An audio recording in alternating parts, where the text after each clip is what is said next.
중3 여러분, 오늘도 반갑습니다. 오늘도 2차 함수 두 번째 시간을 가져보겠습니다. 오늘은 지난 시간에 이어서 y는 ax 제곱의 그래프가 좌표 평면 위에서 어떻게 표현이 되는지 한번 살펴보도록 하겠습니다. 실판을 한번 보세요.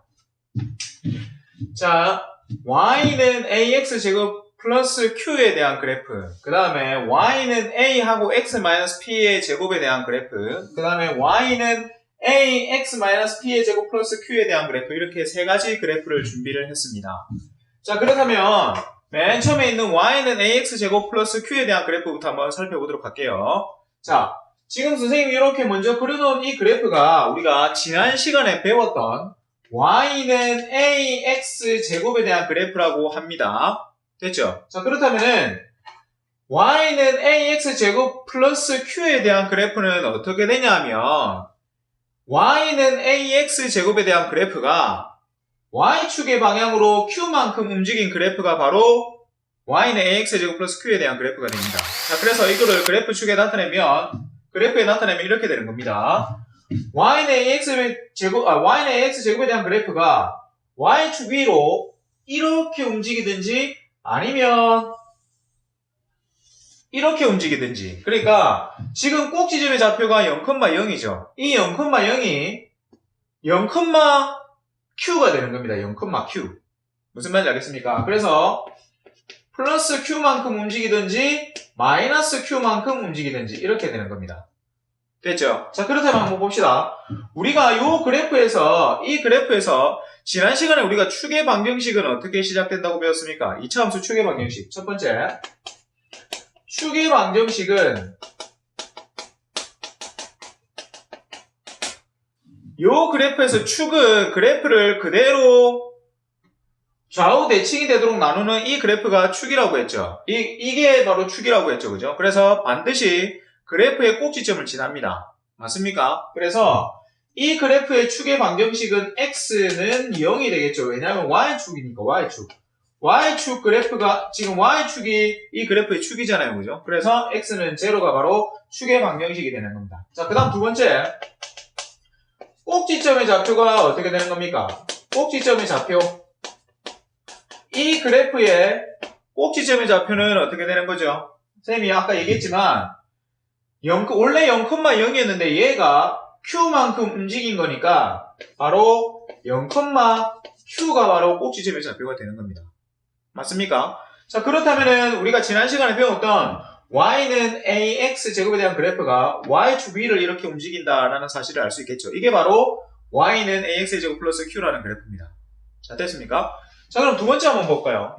두 번째 보니까 y는 a하고 x-p 전체의 제곱, 이렇게 돼 있죠, 식이. 자, 그러면 이거는 어떻게 되냐면 요 그래프는 아까도 선생님이 얘기했다시피 y는 ax 제곱에 대한 그래프입니다. 이 그래프는 원점을 지나고 있죠. 꼭지점이, 그죠?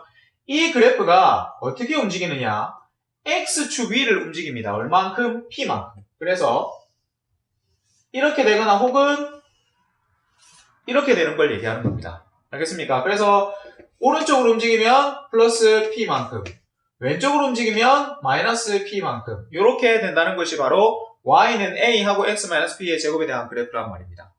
됐죠? 자, 그렇다면 한번 봅시다. 우리가 이 그래프에서도 축의 방정식을 알아야 될 필요가 있죠. 축의 방정식. 축의 방정식이 어떻게 되느냐 한번 보세요. 자, 축의 방정식은 지금 요게 이 그래프, 그러니까 자, 꼭지점이 x축 위를 움직인다고 했죠. 꼭지점이 x축 위를 움직이면 어떻게 됩니까? 바로 x의 값만 바뀌고 y 값은 그대로죠. 그대로 제로죠. 제로. 그래서 축의 방정식은 x는 p가 되는 겁니다. p만큼 움직였다 했으니까, 그죠? 그래서 x는 p가 바로 축의 방정식이 되는 것이고, 두 번째, 꼭지점의 좌표는 어떻게 됩니까? 꼭지점의 좌표. 꼭지점의 좌표는 어떻게 되는 거냐면 바로 p, 0이 되는 것이죠. 왜냐하면 x축의 방향으로만 움직였기 때문에 x의 값이 p만큼 있는 것이고 y의 값은 x축 위에 있단 말은 y가 제로라는 얘기잖아요. 그죠? 그래서 p, 0이 바로 이 그래프의 꼭지점의 좌표가 되는 겁니다. 됐습니까? 자, 그 다음 마지막으로 y는 ax-p의 제곱 플러스 q, 요 그래프는 어떻게 움직이느냐.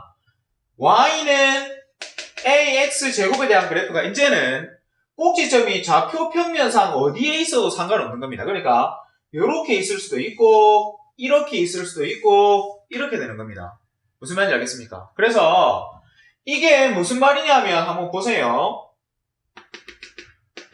꼭지점이 여기 있거나 혹은 꼭지점이 여기 있단 말이죠. x축의 방향으로 p만큼 y축의 방향으로 q만큼 움직였다는 게 바로 y는 ax-b의 제곱 플러스 q에 대한 그래프입니다. 무슨 말인지 알겠죠? 그러니까 요 앞에 있던 두 그래프가 합쳐져서 지금 요 식이 되었다라고 생각하면 되겠네요. 그죠? 그럼 좀 더 쉽게 이해할 수 있겠네요. 그래서 이 그래프의 축의 방정식도 우리가 한번 알아봅시다. 이 그래프의 축의 방정식은 뭐죠?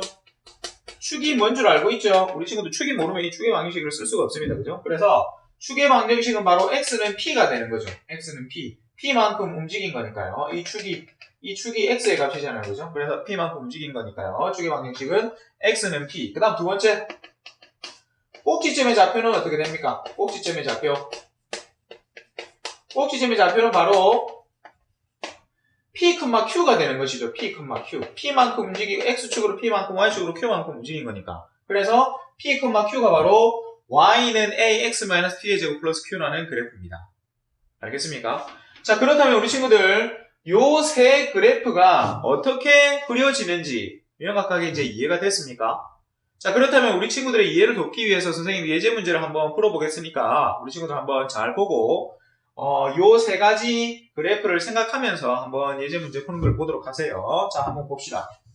예제 y는 3분의 1x 제곱의 그래프를 x축의 방향으로 3만큼 y축의 방향으로 마이너스 4만큼 평행이동하면은 6,k를 지난다. 6,k를 지날 때에 우리는 k 값을 구하는 게 문제다. 그죠?